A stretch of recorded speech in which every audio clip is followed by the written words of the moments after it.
J'aimerais, au travers de cette publication, vous emmener à réaliser que c'est important d'accepter la persécution. Car il faut savoir que si Étienne a pu voir Jésus-Christ à la droite de Dieu dans toute sa gloire, c'était parce qu'il avait accepté l'épreuve. Et elle avait consisté pour lui à être lapidé par les Juifs. Et cela venait du fait qu'il avait accepté de témoigner. Donc il avait rendu témoignage en ce qui concerne Jésus-Christ. Et Jésus-Christ crucifié et ressuscité.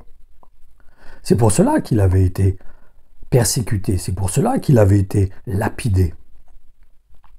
Et s'il avait pu affronter cette persécution avec autant de désinvolture, c'est parce qu'il était rempli du Saint-Esprit.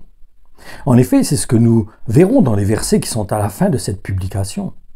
Du reste, nous ne devons pas perdre de vue que la première chose que Jésus-Christ a faite après avoir été baptisé, c'est d'avoir accepté d'être conduit par le Saint-Esprit dans le désert pour y être tenté. Et tout disciple accompli recherche à être comme son maître, en acceptant donc l'épreuve. Autrement, il se fait des illusions s'il pense pouvoir contempler la gloire de son Seigneur alors qu'il ne veut pas passer par le même chemin que lui. C'est ce que nous explique Jésus-Christ dans l'évangile de Matthieu au chapitre 10 et dans les versets 24 à 28 où il nous est dit « Le disciple ne doit pas s'attendre à un meilleur sort que celui qui l'enseigne. Et le serviteur n'est pas plus grand que son maître. Il suffit au disciple d'égaler celui qui l'enseigne et au serviteur d'être mis sur le même plan que son maître. S'ils ont qualifié le maître de la maison de chef des démons, à plus forte raison vont-ils le faire pour ceux qui font partie de cette maison. N'ayez donc pas peur de ces gens-là, car tout ce qui se fait sous le voile du secret sera dévoilé au grand jour, et tout ce qui reste caché pour le moment finira par être connu. Ne tremblez donc pas devant ceux qui peuvent tuer le corps, mais qui n'ont pas le pouvoir de faire mourir l'âme.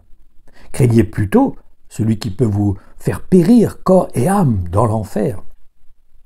Et maintenant regardons justement ce qui concerne Étienne, ce qui s'est passé à son sujet lorsqu'il a été lapidé.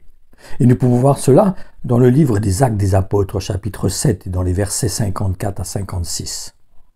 À ces mots, ils devinrent comme fous de rage et se mirent à grincer des dents contre Étienne. Mais lui, rempli du Saint-Esprit, leva les yeux au ciel et vit apparaître Dieu dans sa gloire et Jésus debout à sa droite. « Je vois, s'écria-t-il, le ciel ouvert et le Fils de l'homme debout à la droite de Dieu. » Il est important pour nous donc de comprendre que si nous voulons remporter les victoires, si nous voulons voir la gloire de Dieu, nous avons besoin d'être comme Étienne, de lever les yeux vers le ciel, contempler le Seigneur, fixer nos regards vers lui, nous identifier pleinement à lui comme une branche qui est greffée sur le tronc, et à chercher à être rempli de l'Esprit, à chercher à être conduit par le Saint-Esprit. Parce que la parole de Dieu est vraiment catégorique à ce sujet. Il dit que les enfants de Dieu, c'est ceux qui sont conduits par l'Esprit. Ça ne veut pas dire que nous sommes parfaits, que nous sommes arrivés, mais qu'il y a une recherche dans notre cœur, un désir, une motivation en nous, de vouloir être conduit par lui, de pouvoir chercher sa volonté, de comprendre son cœur, comprendre la volonté de notre Seigneur.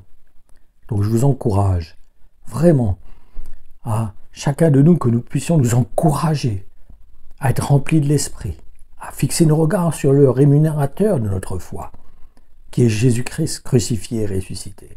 Car n'oublions pas qu'il nous a dit que si nous voulons être son disciple, nous devrons porter notre croix et accepter de mourir à nous-mêmes.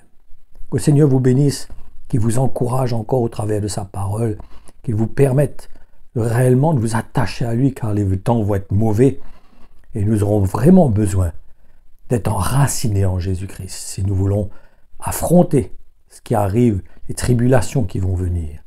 Gardons les yeux fixés sur Jésus-Christ. Que le Seigneur vous bénisse.